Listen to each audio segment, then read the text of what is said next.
जय हिंद दोस्तों, स्वागत है आप सभी का आपके अपने YouTube चैनल विद्या ट्रिक्स क्लासेस में। आज के इस वीडियो में हम साहित्य अकेडमी अवार्ड के बारे में जानेंगे। ये कब से शुरू हुए और ये किस किस को अब तक मिले हैं। तो चलिए शुरू करते हैं। ये फ़ोटो जो आप देख रहे हैं ये साहित्य अकेडमी अवार्ड है और ये हिंदी भाषा के लिए दिया गया है, तो ये उसकी फ़ोटो है। साहित्य अकेडमी पुरस्कार प्रत्येक वर्ष दिए जाते हैं। ये पुरस्कार भारतीय भाषाओं की श्रेष्ठ कृतियों के लिए दिया जाता है, जिसमें हमारे लिए हिंदी भाषा सबसे ज़्यादा इम्पॉर्टेंट है, क्योंकि अगर आप हिंदी लिटरेचर की तैयारी कर रहे हैं तो हिंदी से कई बार ये क्वेश्चन पूछे जाते हैं कि रचना किसकी है या इस रचना को साहित्य अकेडमी अवार्ड मिला है या नहीं मिला, और मिला है तो कब मिला है। इस तरीके के क्वेश्चन पूछे जाते हैं। इन पुरस्कारों में अनुवाद पुरस्कार, बाल साहित्य पुरस्कार और युवा पुरस्कार शामिल हैं। ये प्रत्येक वर्ष दिए जाते हैं।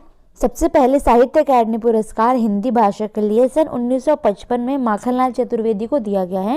ये सबसे ज़्यादा आपको याद रखना है क्योंकि सबसे पहला है ये। माखनलाल चतुर्वेदी को हिम तरंगिणी ये कविता संग्रह है, इसके लिए 1995 में ये पुरस्कार मिला था। अब आप इसको याद कैसे करेंगे? याद करने के लिए एक छोटी सी ट्रिक है। आपने माखन देखा है, माखन यानी कि मक्खन। मक्खन आपने देखा है तो मक्खन को अगर गर्मी में रख देते हैं तो वो पिघल जाएगा, लेकिन अगर हिम यानी कि बर्फ़ में रखेंगे यानी कि फ्रिज में रखेंगे तो वो ठीक रहेगा। तो हिम मतलब बर्फ़ और माखन तो आप जानते ही हैं, तो हिम और माखन को आपको कनेक्ट करना है, इससे आपको याद रहेगा। तो ये कविता संग्रह है, ये भी आपको याद रख लेना है। अगला पुरस्कार 1956 में पद्मावत संजीवनी व्याख्या के लिए जो एक टीका पुस्तक है, ये वासुदेव शरण अग्रवाल को मिला। 1956 में मिला।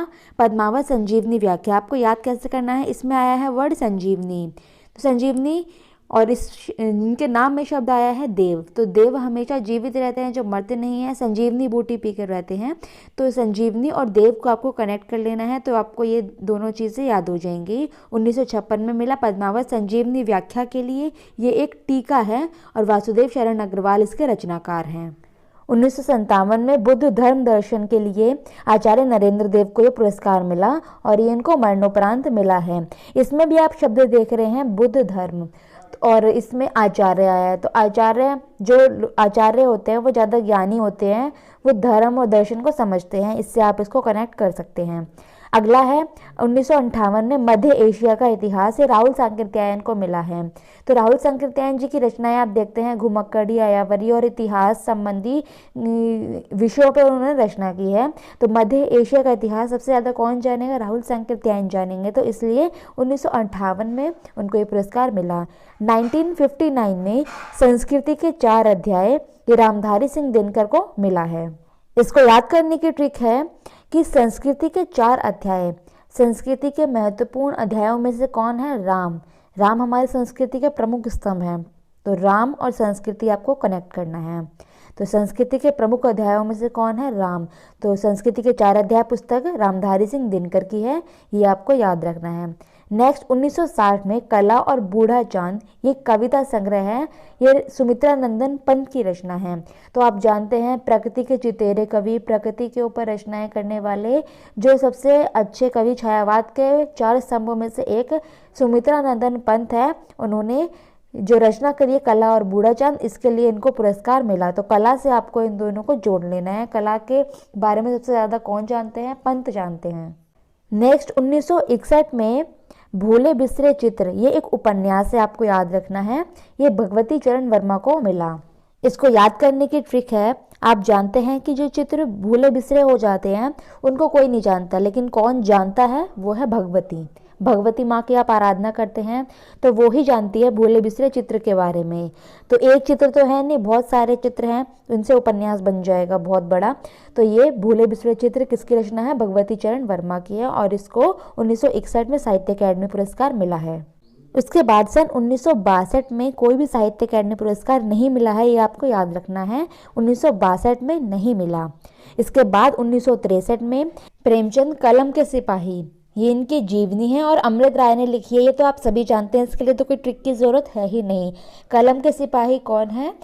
प्रेमचंद है, तो उनके बारे में अमृत राय ने लिखा है और ये उनकी जीवनी है। इसके लिए 1963 में साहित्य अकेडमी पुरस्कार मिला था। इसके बाद 1964 में आंगन के पार द्वारी काव्य संग्रह है जो अज्ञे का है, इसके लिए साहित्य अकेडमी पुरस्कार मिला है। इसको याद करने की ट्रिक है, आंगन के पार द्वार क्या होगा, ये अज्ञेय, अज्ञेय अर्थात जो गे ना हो, जो गे ना हो ये अर्थात कोई नहीं जानता। तो आंगन के पार द्वार क्या है, ये कोई नहीं जानता। ये काव्य संग्रह है जो अज्ञेय का है। इनका पूरा नाम कई बार एग्जाम में पूछा जाता है, सच्चिदानंद हीरानंद वात्स्यायन अज्ञेय इनका पूरा नाम है। नेक्स्ट 1965 में रस सिद्धांत के लिए जो काव्यशास्त्र ग्रंथ है, डॉक्टर नगेंद्र को ये पुरस्कार मिला। अब डॉक्टर नगेंद्र इतने बड़े साहित्यकार हैं तो उनकी रचना भी रस से भरी होगी, तो रस सिद्धांत के रचनाकार हैं डॉक्टर नगेंद्र, ऐसे आप इसको याद कर सकते हैं। नेक्स्ट 1966 में मुक्तिबोध उपन्यास के लिए जयनिंद कुमार को ये पुरस्कार मिला। तो जयनिंद कुमार ने मुक्तिबोध के ऊपर जो रचना की है वो मुक्तिबोध नाम से ही उपन्यास है। तो ये आपको याद रखना, मुक्तिबोध अलग रचनाकार भी हैं लेकिन इनके ऊपर जो रचना की है वो जयनिंद्र कुमार ने की है। इसको 1966 में ये अवार्ड मिला है। तो ये एक उपन्यास है, ये आपको याद रख लेना है। और इसकी ट्रिक है कि जयनिंद्र कुमार को मुक्ति मिल गई, तो ये इसकी ट्रिक है, ये आपको याद रख लेना है, इससे आप दोनों को कनेक्ट कर लेंगे। तो आज के वीडियो में बस इतना ही। आज हमने जितने भी रचना और रचनाकार के नाम देखे उनको हमें रिवाइज करना है और इसके बाद हम इसके आगे कंटिन्यू करेंगे ताकि थोड़ा थोड़ा करके हम इसको कुछ ही वीडियो में कंप्लीट कर लें। ये कई सारे उपन्यास हैं, तो जब हम इसको ट्रिक वाइज याद करेंगे तो ही इसको याद कर पाएंगे और एग्जाम में सबसे ज़्यादा ये पूछे जाते हैं। आज हम 1966 के आगे से शुरू करेंगे क्योंकि इससे पहले हम फर्स्ट वीडियो में कवर कर चुके हैं। आज हम 1966 से शुरू करेंगे जब जयनेंद्र कुमार को उनके उपन्यास के लिए साहित्य अकेडमी पुरस्कार मिला। इस उपन्यास का नाम है मुक्तिबोध। तो मुक्तिबोध रचनाकार का नाम है और इनकी रचना भी है। तो आपको याद कैसे करना है, इसकी ट्रिक है कि जयनेंद्र को मुक्ति मिल गई। तो ये एक उपन्यास है जो जयनेंद्र कुमार का है। इसके बाद आप 1967 में देख रहे हैं अमृत और विष। ये एक उपन्यास है जो अमृतलाल नागर का है।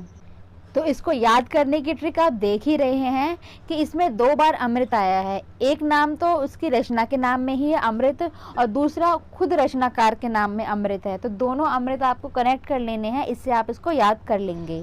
आप ये देख ही रहे हैं कि हर एक साल में एक रचना को पुरस्कार दिया जा रहा है। तो इससे आपने अनुमान लगा लिया होगा कि एक साल में एक बार ये अवार्ड मिलते हैं। अब हम देख रहे हैं कि 1968 में कविता संग्रह 2 चट्टानें जो हरिवंश राय बच्चन की रचना है, इसे साहित्य अकेडमी पुरस्कार मिला। अब इसको याद कैसे करेंगे, याद करने के लिए बहुत ही आसान ट्रिक है जो आपको आसानी से याद रहेगी। तो यहाँ आप रचना का नाम देख रहे हैं 2 चट्टानें।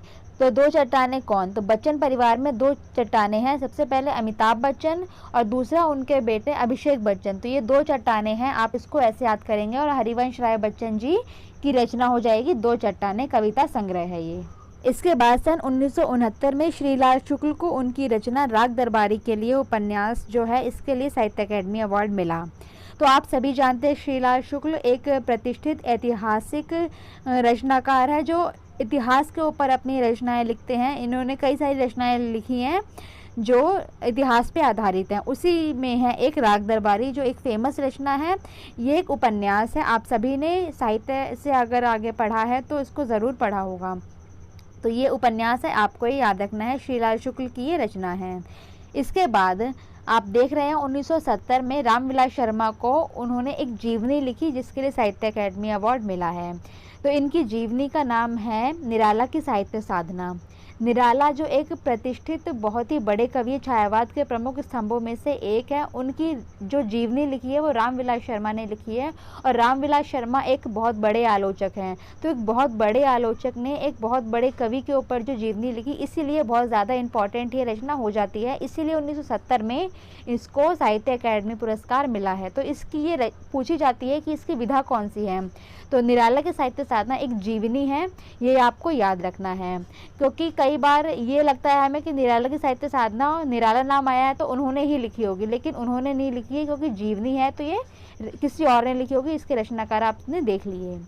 1971 में कविता के नए प्रतिमान जो एक समालोचना है, इसके लिए नामवर सिंह को यह पुरस्कार मिला। तो इसको आप याद कैसे करेंगे, नाम, इसमें नाम आया है और कविता के नए प्रतिमान में नए शब्द आए हैं, तो नए नाम। तो हम सब नए नए नाम रखते हैं, पुराने नाम तो कोई रखता ही नहीं है, तो इसलिए आप इसको अच्छे से याद कर पाएंगे।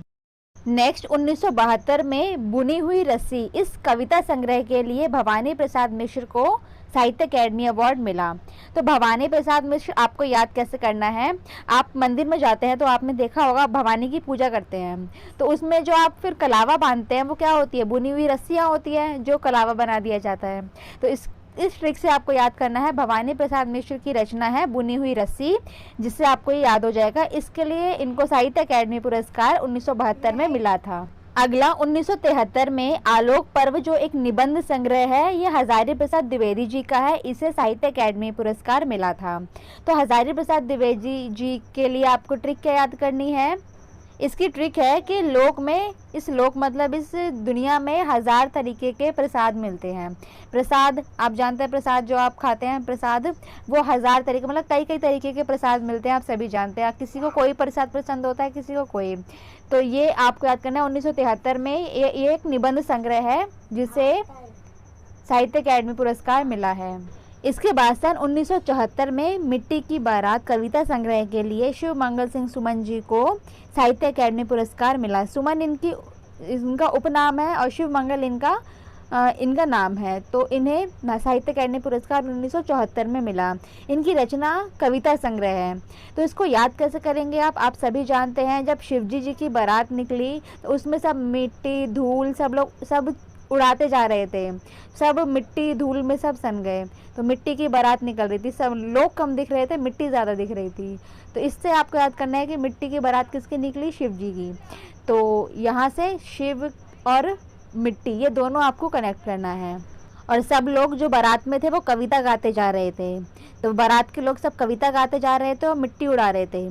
तो ये रचना हो जाएगी शिव मंगल सिंह सुमन की। में तमस जो कि उपन्यास है, ये भीष्म साहनी जी की रचना है। इन्हें 1975 में साहित्य अकेडमी पुरस्कार मिला। तो भीष्म साहनी एक प्रमुख रचनाकार हैं। इनका आपने ये उपन्यास तो पढ़ा ही होगा, इसकी तो कोई ट्रिक की ज़रूरत है ही नहीं। अगर आप कोई ट्रिक बना पाए तो इसको ज़रूर कमेंट करिएगा। अगला है 1976 में यशपाल को उनकी उपन्यास रचना के लिए यह पुरस्कार मिला। ये उपन्यास का नाम है मेरी तेरी उसकी बात। ये एक उपन्यास है, 1976 में इसको साहित्य अकेडमी पुरस्कार मिला। तो आप इसको याद कैसे करेंगे, आप सभी जानते हैं यशपाल एक बड़े लेखक है, लेकिन हम उसको याद करने के लिए हम क्या कह रहे हैं कि यशपाल बहुत तेरी और उसकी बात करते हैं। तो तेरी और उसकी बात करते हैं कौन, यशपाल। तो ये क्या है, अब बातें करेंगे तो बात कोई छोटी मोटी तो होगी नहीं कि कविता कर पाएँ, पूरा उपन्यास बन जाता है। तो इतना बड़ा जब उपन्यास है तो इसको 1976 में साहित्य अकेडमी पुरस्कार मिला। इसके बाद इस वीडियो का हम लास्ट पॉइंट कर रहे हैं, जब 1977 में शमशेर बहादुर सिंह को उनकी कविता संग्रह के लिए साहित्य अकेडमी पुरस्कार मिला है। तो इसको याद करने की ट्रिक है, शानदार ट्रिक, जिससे आपको याद हो ही जाएगा। ये ट्रिक है कि शमशेर को सब ये कहते थे कि आप बहुत बड़े कवि हो चुके हैं। तो कई बार उनको जब ऐसा बोल दिया गया तब वो इस चीज़ से बहुत गुस्सा हो गए और उन्होंने ये कविता रच संग्रह लिख दिया कि चुका भी नहीं हूँ मैं, मतलब मैं तो अभी हूँ, तुम लोग मुझे चुका बना रहे हो, चुका तो नहीं हूँ, मैं तो अभी हूँ। तो उन्होंने कविता संग्रह ये लिखी, बहुत सारी कविताएं लिखी, एक पूरा संग्रह बन गया। तो ये है शमशेर बहादुर सिंह की कविता संग्रह, जिसे साहित्य अकेडमी पुरस्कार मिला। तो आज हमने 1977 तक कवर कर लिए हैं, इसके बाद के हम नेक्स्ट वीडियो में कवर करेंगे। इससे आज हम 1977 के बाद से शुरू करेंगे। 1977 में हमने कर लिया था कि शमशेर बहादुर सिंह को उनकी कविता संग्रह चुका भी नहीं हूँ मैं के लिए ये अवार्ड मिला। इसके लिए हमने एक ट्रिक भी याद की थी जो आपको याद ही होगी। अब हमें करना है 1978। 1978 में भारत भूषण अग्रवाल को उनकी कविता संग्रह उतना वह सूरज है के लिए अवार्ड मिला। इसको याद कैसे करेंगे आप इसमें देख रहे हैं भारत भूषण में भारत शब्द आया है और भारत में ही सूर्य का उदय होता है, आप सभी जानते हैं। अरुणाचल प्रदेश जहाँ पे सबसे पहले सूरज उगता है, तो हम इसको ऐसे रिलेट कर लेंगे कि सबसे पहले भारत में सूरज उगता है, तो सूरज और भारत। तो इससे हमें याद आ जाएगा कि इनको साहित्य अकेडमी अवार्ड मिला है। अगला है कल सुनना मुझे, ये धूमिल की रचना है, इन्हें मरणोपरांत अवार्ड मिला। इसको याद कैसे करेंगे, इसके लिए एक शानदार कहानी ये है कि धूमिल इतनी अच्छी कविता सुनाते थे कि सब लोग उनकी कविता से मंत्रमुग्ध हो जाते थे और उनको कहते रहते थे कविता सुनाइए। लेकिन जब वो धूमिल परेशान हो गए तो उन्होंने कहा कि अब मुझे कल सुनना, तो मुझे कल सुनना, इससे हो जाएगा कविता संग्रह कल सुनना मुझे, जो धूमिल की रचना है। कई बार धूमिल का पूरा नाम पूछा जाता है कि इनका पूरा नाम क्या है, तो इसका आप कमेंट बॉक्स में आंसर लिखेंगे कि धूमिल का पूरा नाम क्या है। कई बार एग्जाम में पूछा गया है। इसके बाद कृष्णा सोपती जी को 1980 में अवार्ड मिला। इनकी रचना है जिंदगी नामा जिंदाए रुख। इसको याद करने की ट्रिक है कि कृष्ण भगवान को आप जानते हैं, तो कृष्ण जी के ज़िंदगी के बारे में बताएंगे तो कुछ छोटी मोटी कविता संग्रह तो बनेगा नहीं, पूरा उपन्यास ही बन जाएगा। तो कृष्ण जी की ज़िंदगी के बारे में इसमें बताया है। ये ऐसा बताया नहीं है, ये हम ट्रिक बनाने के लिए, इसको याद रखने के लिए ऐसा कह रहे हैं। तो कृष्णा सोपती ने कृष्ण के बारे में, कृष्ण की ज़िंदगी के बारे में बताया है इसमें। तो ये बहुत बड़ा है, बहुत सारी चीज़ें बताई हैं इसमें। तो ये एक उपन्यास है और ये कृष्णा सोपती जी का है, इससे हमें इसको याद कर लेना है। इसके बाद त्रिलोचन को इनकी कविता संग्रह के लिए अवार्ड मिला सन 1921 में। इनका कविता संग्रह है ताप के तापे हुए दिन। तो इसको याद कैसे करेंगे? इसमें आप देख रहे हैं शब्द त्रिलोचन, इनका भी कई बार नाम पूछा जाता है, इनका पूरा नाम क्या है? तो त्रिलोचन की रचना है ताप के तापे हुए दिन।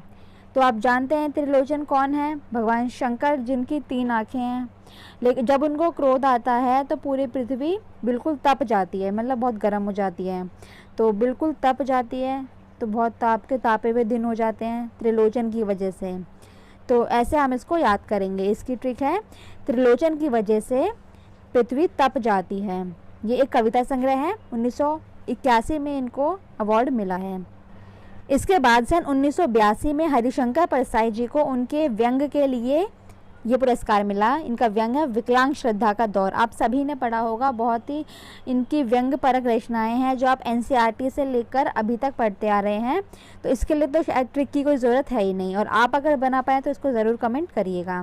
इसके बाद सन 1983 में खूंटियों पर टंगे लोक कविता संग्रह के लिए सर्वेश्वर दयाल सक्सेना को यह पुरस्कार मिला।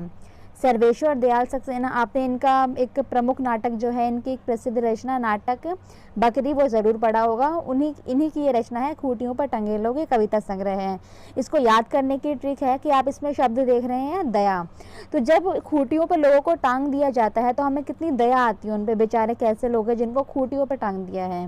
तो खूंटियों पर टंगे लोग किसकी रचना हो जाएगी? जिसके शब्द में नाम में दया आया है। तो दया किसे है? सर्वेश्वर दयाल सक्सेना। तो इसको हमें रिलेट कर लेना है, और कई बार इसको जब रिवाइज करेंगे तो इसको अच्छे से याद कर पाएंगे। इसके बाद सन 1984 में लोग भूल गए हैं कविता संग्रह के लिए रघुवीर सहाय को पुरस्कार मिला। इसको याद करने की ट्रिक कितनी आसान है कि आप देखिए, रघुवीर आप जानते हैं राम भगवान का नाम है रघुवीर। तो रघुवीर की आज कितनी आवश्यकता है? राम राज्य तो अब है ही नहीं, तो लोग राम को भूल गए हैं, यानी कि रघुवीर को भूल गए हैं। तो ये तो बहुत आसान है कि रघुवीर को हम भूल गए हैं। तो ऐसे हम इसको रिलेट कर लेंगे। और ये कौन सी विधा है? ये कविता संग्रह है, ये भी हमें ध्यान रखना है। इसके बाद आप देख रहे हैं 1985 में कव्वे और काला पानी, ये एक कहानी संग्रह है। निर्मल वर्मा को ये पुरस्कार मिला। तो निर्मल वर्मा के लिए आप देख रहे हैं, इनकी ट्रिक है कि जब कौवे काले पानी से नहा के निकले, तो चाहे काले पानी से नहाए सफ़ेद पानी से नहाए, वो क्या हो जाएंगे? निर्मल तो हो ही जाएंगे। भाई कौवे पे कोई गंदगी थोड़ी लगी रहती है। तो कौवे काले पानी से नहाएंगे तो निर्मल हो जाएंगे। 1985 में इनको ये अवार्ड मिला है, ये हमें याद रख लेना है। इसके बाद 1986 में अपूर्वा एक कविता संग्रह है, ये केदारनाथ अग्रवाल जी का है। तो इन्हें ये अवार्ड मिला। याद कैसे करेंगे? तो केदारनाथ आप देख रहे हैं, केदारनाथ की बाढ़ आपने पढ़ा होगा, मूवी भी देखी होगी। तो केदारनाथ में जैसी बाढ़ आई थी वैसी तो कभी आई ही नहीं, वैसे कभी हुआ ही नहीं। तो अपूर्व थी वो। कैसी थी? अपूर्व। तो इनका रचना हो जाएगी अपूर्वा, कविता संग्रह है। इसके बाद अगली रचना जो 1987 में मगध एक कविता संग्रह है, ये श्रीकांत वर्मा का है। इन्हें ये पुरस्कार मिला था। तो श्रीकांत वर्मा, मगध क्या है? कविता संग्रह। इसको याद कैसे करेंगे? मगध आप सभी जानते हैं कितनी प्रसिद्ध नगरी रही है मगध। तो इसके बारे में, श्री का मतलब क्या होता है? लक्ष्मी। तो मगध में क्या थी? श्री, हर जगह श्री ही फैली हुई थी, हर जगह लक्ष्मी ही लक्ष्मी थी। उस मगध के बारे में श्रीकांत वर्मा जी ने लिखा है। तो इस ट्रिक्स को आपको बार बार रिवाइज करना पड़ेगा। 1-2 बार आप देख लेंगे तो आपको यह आसानी से पेपर में याद आ जाएगी। इस वीडियो का लास्ट पॉइंट है कि 1988 में नरेश मेहता को उनके कविता संग्रह के लिए अवार्ड मिला, और कविता संग्रह है अरण्या। इसको याद करने की ट्रिक आप देख रहे हैं। नरेश, नरेश किसका पर्यायवाची है? राजा का। तो राजा अरण्य में जाते हैं। अरण्य क्या होता है? एक शब्द आपको और पता चल गया कि जंगल का पर्यायवाची क्या होता है? अरण्य। तो राजा लोग पहले अरण्य में जाते थे शिकार के लिए, घूमने के लिए। तो यहाँ से आप इसको याद कर लेंगे। नरेश मेहता की रचना है अरण्या। तो आज हमने सर 1988 तक कवर कर लिया है। इसके बाद हम नेक्स्ट वीडियो में करेंगे। इसको आप अगर 2 बार देख लेंगे तो इसको अच्छे से याद कर पाएंगे और एग्ज़ाम हॉल में आपको ये एक के बाद एक याद आता जाएगा। तो चलिए 1988 के बाद से हम इसको शुरू करते हैं। सबसे पहले आप यहाँ पे देख रहे हैं 1988 लिखा है और ये नरेश मेहता को मिला था अरण्या कविता संग्रह के लिए। इसकी हमने ट्रिक इससे पिछली वाली वीडियो में जान ली थी कि नरेश मतलब कि राजा और अरण्य यानी कि जंगल। तो अरण्य में नरेश जाते हैं, राजा महाराजा शिकार के लिए जंगल में जाते थे। तो नरेश मेहता की रचना हो जाएगी अरण्या। इस ट्रिक से हमने इसको याद किया था। इसके बाद सन 1989 में केदारनाथ सिंह को उनके कविता संग्रह अकाल में सारस के लिए पुरस्कार मिला। केदारनाथ सिंह और अकाल में सारस, इसको आप याद कैसे करेंगे? इसको याद करने की ट्रिक है, तो आप जानते होंगे कि केदारनाथ में बाढ़ आई थी। तो उस समय की स्थिति वहाँ क्या रही होगी? लोगों के पास खाने के लिए खाना नहीं होगा, अकाल जैसी स्थिति आ गई होगी। तो ऐसा हमें इमेजिन करना है। तो ये हम इसको अकाल और केदारनाथ को रिलेट करेंगे। तो केदारनाथ सिंह की रचना कौन सी है? अकाल में सारस। तो ये हमें याद कर लेना है कि अकाल में सारस है केदारनाथ सिंह की। नेक्स्ट फिर 1990 में शिव प्रसाद सिंह को उनके उपन्यास नीला चांद के लिए अवार्ड मिला। इसको याद कैसे करेंगे आप? बहुत आसान है। आप देख रहे हैं शिव प्रसाद सिंह में शिव शब्द आया है, तो आप शिव भगवान की आराधना करते हैं। आपने देखा होगा कि उनकी जो मूर्ति है उसमें उनके सर के ऊपर, उनकी जटाओं के ऊपर चांद है। तो उन्होंने चंद्रमा को धारण किया हुआ है। तो नीला चांद कहाँ पे है? शिव की जटाओं में है। तो शिव से याद हो जाएगा कि उनके पास नीला चांद है। तो ऐसे हम इसको याद कर लेंगे। और उस चांद के बारे में अगर बताएंगे तो कोई छोटी मोटी बात तो हो नहीं सकती, इतनी सारी चीज़ें हो जाएंगी कि पूरा उपन्यास बन जाएगा।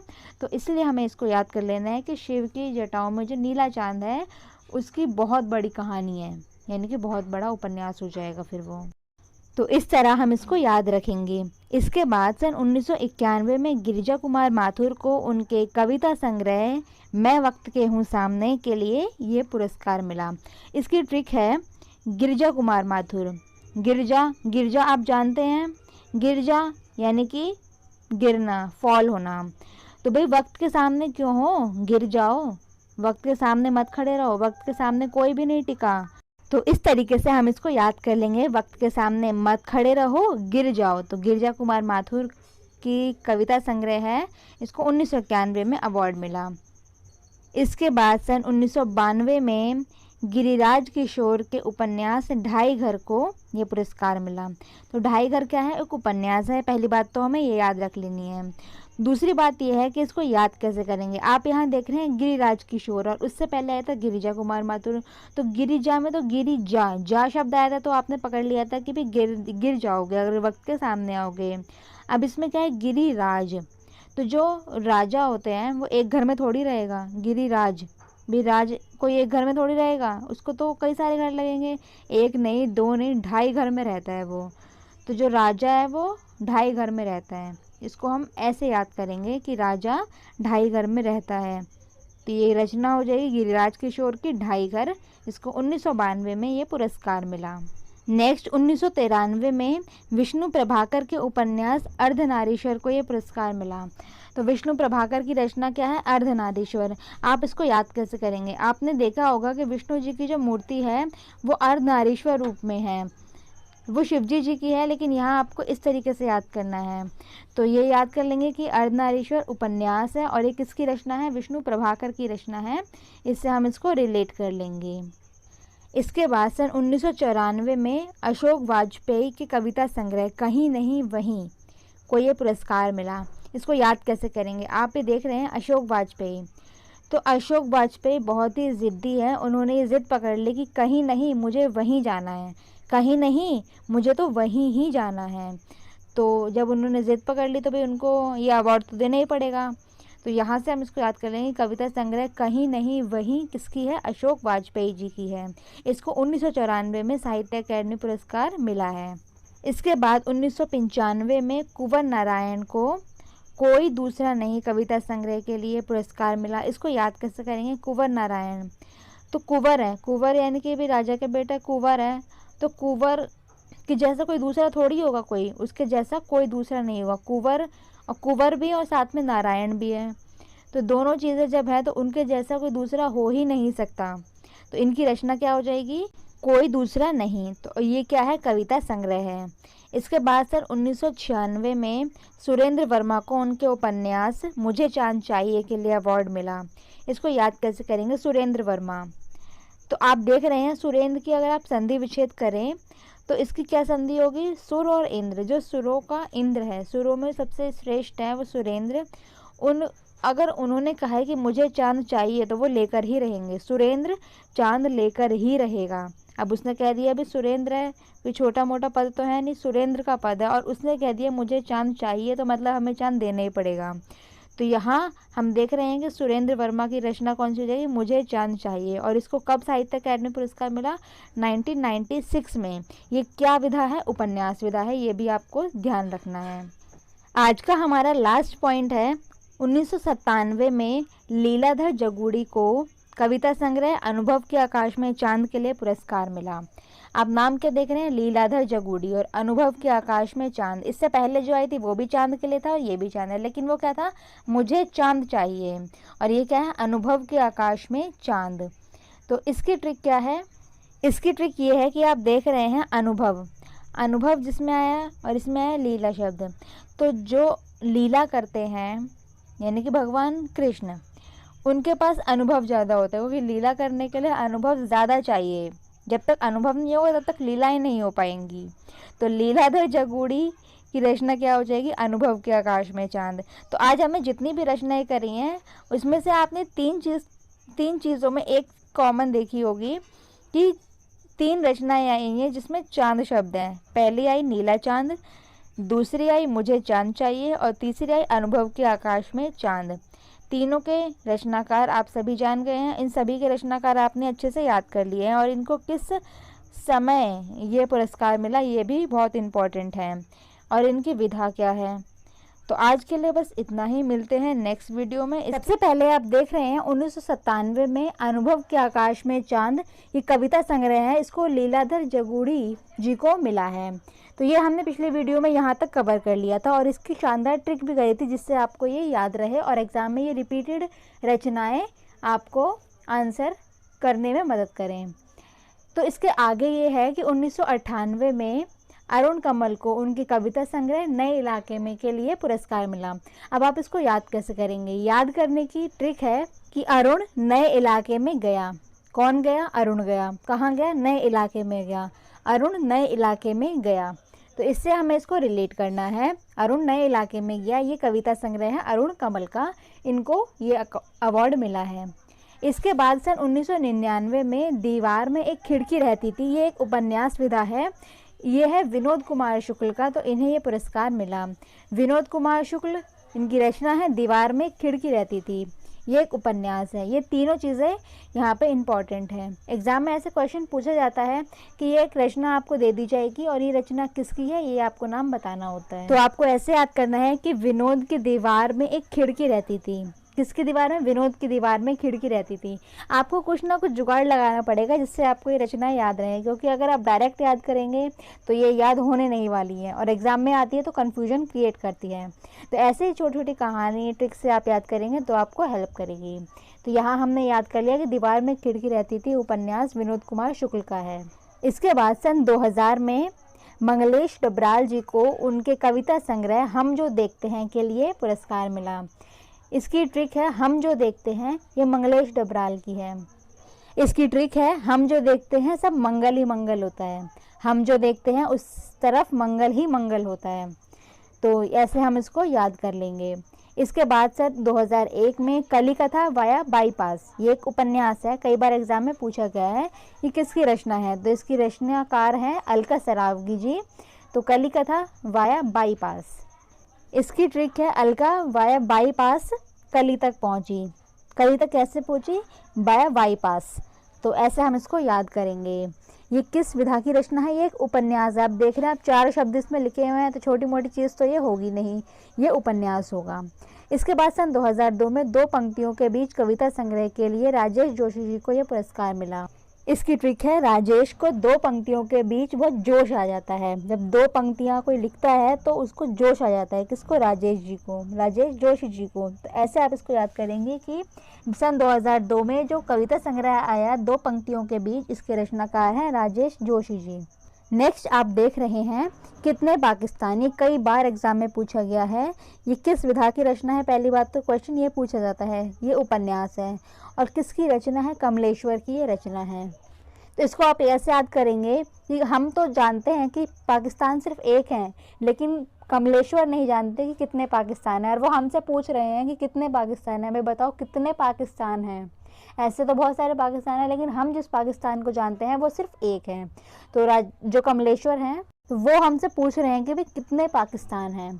तो 2003 में इनको साहित्य अकादमी पुरस्कार मिला, ये हमको याद रख लेना है।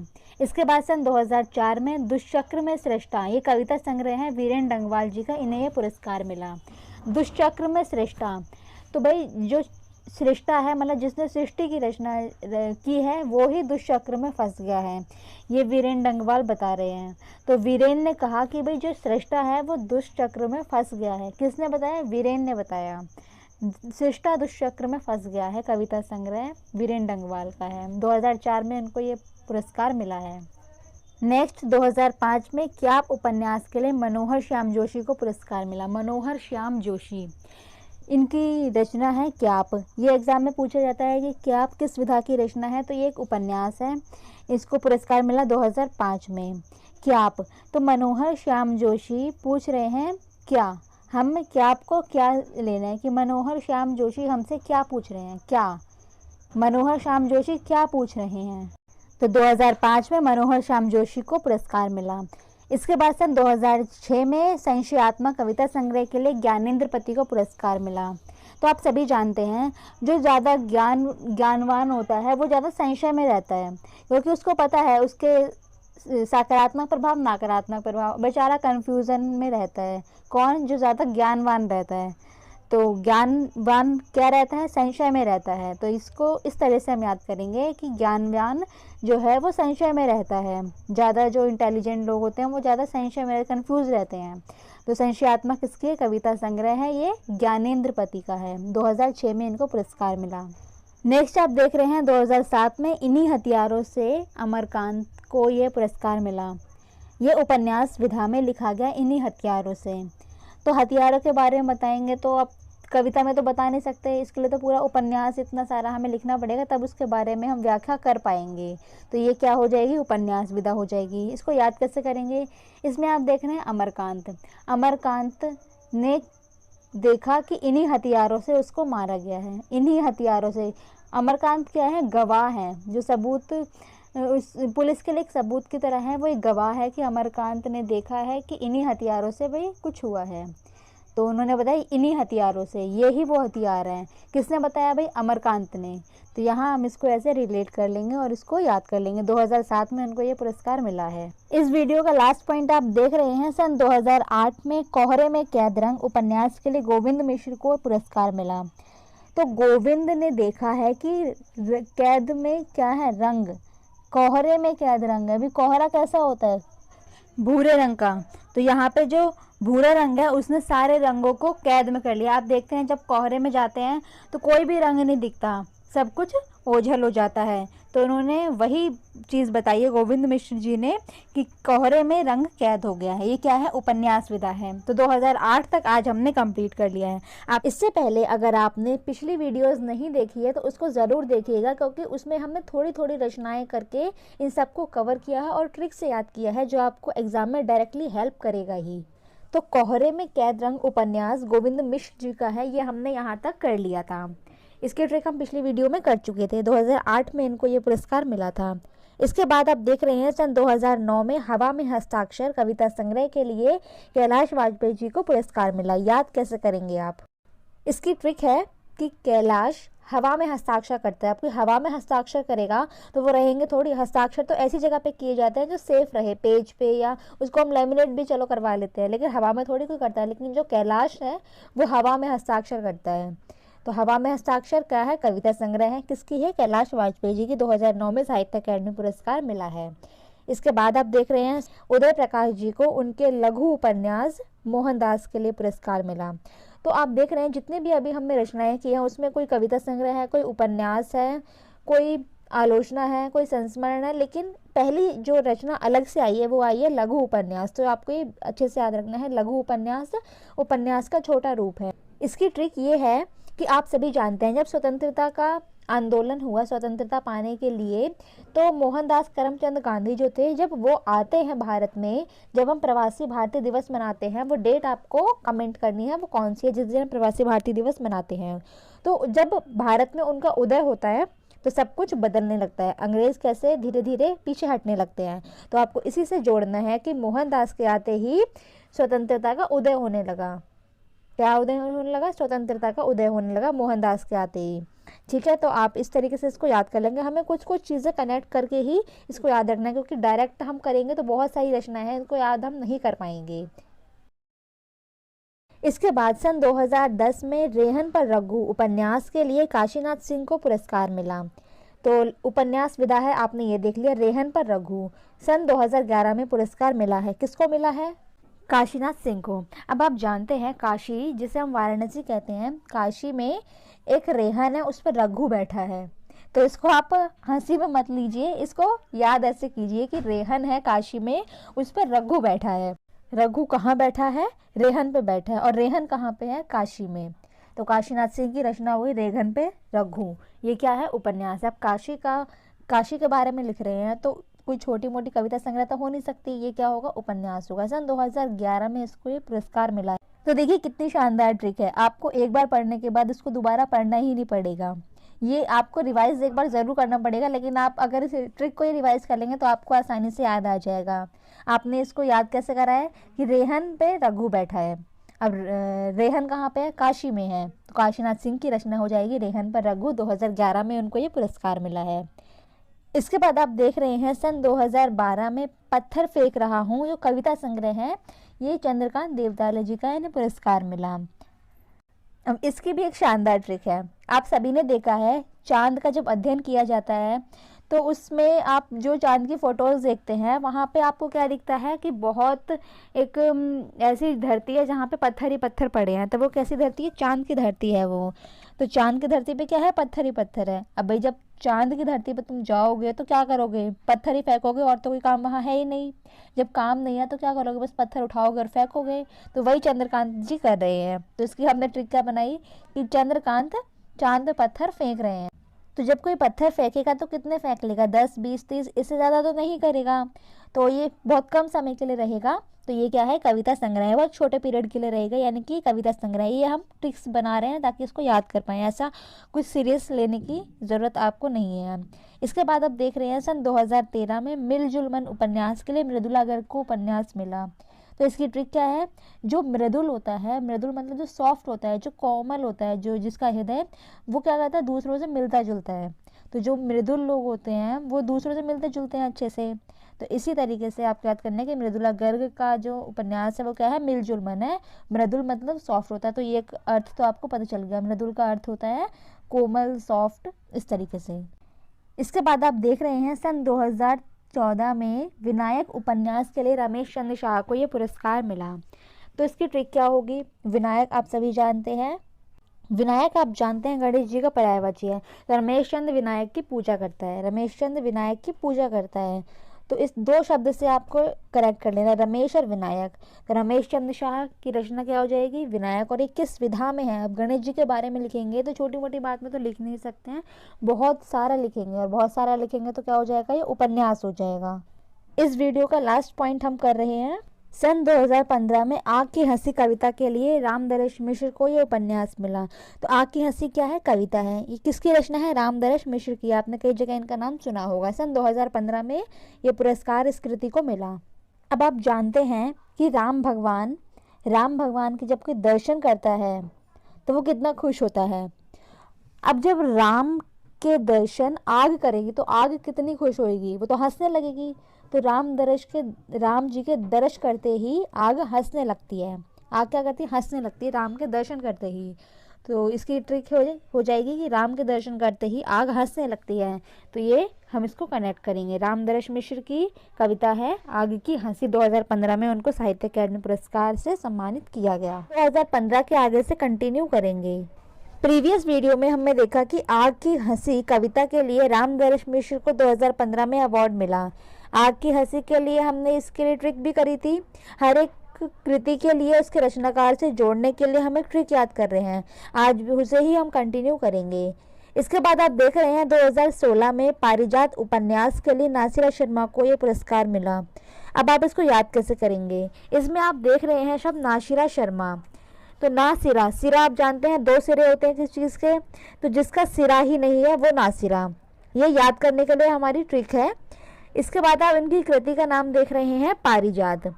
तो पारिजात में आप पारी को हटा दीजिए और जात शब्द को लीजिए, जात। तो जिसका सिरा ही नहीं होगा उसकी जात कैसे पता चलेगी? तो क्योंकि सिरा बिना हम जात का पता नहीं लगा सकते। तो जात का पता कैसे लगेगा? जब सिरा होगी। अब यहाँ पे तो सिरा है ही नहीं, तो जात नहीं पता चलेगी।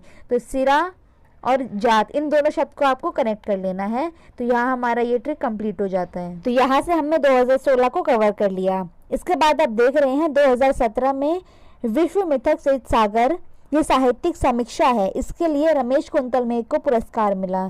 तो इतना बड़ा नाम है विश्व मिथक सरित सागर। विश्व के जितने भी मिथक है उस पर जो एक किताब लिखी है वो किसने लिखी है? रमेश कुंतल मेघ ने। तो जब इस किताब को लिखेंगे, इतनी बड़ी किताब है। अब इसमें आप देख रहे हैं शब्द सागर आ रहा है, सागर, और जिनका नाम है रमेश कुंतल मेघ, इसमें मेघ आ रहा है। तो आप इसको याद कैसे करेंगे? आप समझ ही गए होंगे कि इसकी ट्रिक क्या होने वाली है कि जब मेघ बरसते हैं तभी सागर भरता है, तो क्योंकि पानी तो सागर के पास मेघ से ही आता है। तो मेघ की रचना क्या हो जाएगी? जिसमें सागर शब्द आए। तो आपको ये 2 बार वीडियो देखनी पड़ेगी, तब आप इसको आसानी से पहचान पाएंगे। तो आपने क्या याद कर लिया कि विश्व मिथक सरित सागर, इसमें सागर शब्द आया है और इतना बड़ा नाम भी है, और रमेश कुंतल मेघ, ये भी कोई छोटा नाम नहीं है। तो इसमें तीसरा शब्द जो है और इस कृति का लास्ट शब्द, हम दोनों को कनेक्ट कर लेंगे। तो ये है क्या? सबसे पहले हमें ये भी जानना ज़रूरी है, ये एक साहित्यिक समीक्षा है, क्योंकि उपन्यास, कहानी ये सब नहीं है। ये क्या है? साहित्यिक समीक्षा। और इसके रचनाकार क्या हो गए? रमेश कुंतल मेघ। इन्हें 2017 में रिसेंटली पुरस्कार मिला हुआ है। तो यहाँ हमने इसको कवर कर लिया। नेक्स्ट आप देख रहे हैं 2018 में post box number 203 Nala Sopara. ये क्या है? उपन्यास है, और ये किसका है? चित्रा मुदगल का है। इन्हें 2018 में साहित्य अकादमी पुरस्कार इस उपन्यास के लिए मिला है। अब आप देख रहे हैं नाम क्या है? Post box number 203। अब 203 नंबर है और कहाँ पे? नाला सोपारा में। तो अब हमें इतना लंबा नाम याद करेंगे तो हम नाम तो याद कर नहीं सकते हैं। तो हम क्या करेंगे? उसका चित्र बनाएंगे। चित्र बना लेंगे किसका? पोस्ट बॉक्स नंबर 203 का। तो हमें किसका चित्र बनाना है? पोस्ट बॉक्स नंबर 203 का। तो चित्र से क्या हो जाएगा? चित्रा मुदगल। और पोस्ट बॉक्स नंबर 203 हमारी कृति है। तो यहाँ से हमने जान लिया है कि चित्रा मुदगल का उपन्यास का है post box number 203 Nala Sopara, उसको 2018 में पुरस्कार मिला। नेक्स्ट आप देख रहे हैं 2019 में छीलते हुए अपने को, ये कविता है और किसकी है? नंद किशोर आचार्य जी की। इससे मिला 2019 में ये पुरस्कार। अब आप देख रहे हैं कि छीलते हुए अपने को, ये क्या है? कविता है, और किसकी है? नंद किशोर आचार्य की। याद कैसे करेंगे आप? इस रचनाकार का नाम आप देख रहे हैं नंद किशोर आचार्य हैं। तो नंद किशोर आचार्य की रचना छीलते हुए अपने को है। आप जानते हैं नंदलाल कौन है? श्री कृष्ण। नंदलाल या नंद किशोर बोल रहे, नंद किशोर भी श्री कृष्ण है और नंदलाल भी श्री कृष्ण है, ऐसा हम मान लेंगे। तो वो बहुत छोटे हैं, बच्चे हैं, तो वो अपने खेलते हुए जब वो खेल रहे हैं तो अपने आप को चोट भी मार सकते हैं या दूसरे को भी मार सकते हैं, तो उसे हमें छील सकता है। तो वो क्या कर रहे हैं? छील लेते हैं। लेकिन क्योंकि नंद हैं, नंदलाल हैं, वो छोटे हैं, वो नहीं समझ पा रहे हैं, तो उनको चोट भी लग सकती है। खेलते हैं तो चोट भी लगती रहती है। तो इसको हमें थोड़ा कनेक्ट करने के लिए थोड़ी स्टोरी बनानी पड़ रही है, ताकि इसको आप एग्ज़ाम में अच्छे से कर पाएँ। कि अगर एग्ज़ाम में जब क्वेश्चन आए कि ये रचना किसकी है कि छीलते हुए अपने को तो आपको आराम से नाम याद आ जाए कि हमने वो स्टोरी याद की थी नंद किशोर वाली, नंदलाल वाली। तो यानी कि इसके रचनाकार होंगे नंद किशोर आचार्य हैं। नेक्स्ट आप देख रहे हैं 2020 में टोकरी में दिगंत कविता के लिए अनामिका को पुरस्कार मिला। तो अनामिका जी एक बहुत बड़ी लेखिका है हिंदी साहित्य की, तो उन्हें ये पुरस्कार 2020 में मिला। टोकरी में दिगंत ये किसकी? अनामिका जी की। अनामिका आप सभी जानते हैं हमारी छोटी उंगली। तो अनामिका से किसी ने क्या उठाई है? टोकरी। अनामिका से क्या उठाई है? टोकरी। ये हमें याद कर लेना है। टोकरी किससे उठाई है भाई? अनामिका से। तो इस तरीके से हम इसको याद कर लेंगे तो इसको अच्छे से कनेक्ट कर पाएंगे। यानी कि 2020 में टोकरी में दिगंत कविता के लिए अनामिका को ये पुरस्कार मिला हुआ है। सेकेंड लास्ट आप देख रहे हैं 2021 में सम्राट अशोक नाटक के लिए दया प्रकाश सिन्हा को ये पुरस्कार मिला। बहुत ज़्यादा इम्पोर्टेंट है क्योंकि ये रिसेंट है। 2021-22 ये सभी रिसेंट में आएंगे और ये एग्ज़ाम में पूछने के बहुत ज़्यादा चांसेस बनते हैं। तो आप सभी जानते हैं कि अशोक एक ऐसा शासक था जो हमेशा दूसरों को सताना, मारना, उनको दुख देना और हमेशा जीत के लिए कुछ भी ना देखना, ऐसा इस प्रकार का वो शासक था। तो लेकिन जब उसने बौद्ध धर्म को अपना लिया था तो उसमें कितना परिवर्तन आ गया था, उसमें दया आ गई थी। हमें क्या याद रखना है कि सम्राट अशोक ने जब बौद्ध धर्म अपना लिया था उसमें क्या आ गई थी? दया। तो उसे हम क्या कर रहे हैं? नाटक के रूप में दिखा रहे हैं। तो ये किसने दिखाया? दया प्रकाश सिन्हा ने। इस तरीके से आपको याद करना है कि सम्राट अशोक में दया आ गई, ये हम नाटक दिखा रहे हैं। 2021 में ये साहित्य अकादमी पुरस्कार इनको मिला। इसके बाद आप देख रहे हैं 2022 में तुमड़ी के शब्द कविता संग्रह के लिए बद्री नारायण को यह पुरस्कार मिला। 2022 से मोस्ट रिसेंट है। तुमड़ी के शब्द क्या है? कविता संग्रह है। अब आप देख रहे हैं इसमें शब्द आया है। तो शब्द क्या होता है? जिससे पूरा वाक्य बनता है। तो जब हम शब्द ले रहे हैं तुमड़ी के तो धीरे धीरे शब्द जोड़ के एक कविता संग्रह बना चुके हैं और उसको बद्री को समर्पित करेंगे। बद्री नारायण आप जानते हैं भगवान को हम समर्पित करेंगे। क्या करेंगे? तुमड़ी के शब्द जो हमने बनाए हैं वो हम बद्री को समर्पित करेंगे। 2022 में इसको ये पुरस्कार मिला हुआ है। कविता संग्रह है, ये आपको ध्यान रख लेना है। 21-22 आपको बहुत अच्छे से याद रखना है क्योंकि एग्जाम में इसके पूछने के बहुत ज़्यादा चांसेस हैं। तो अब हमने 2022 तक पूरा कंप्लीट कर लिया है।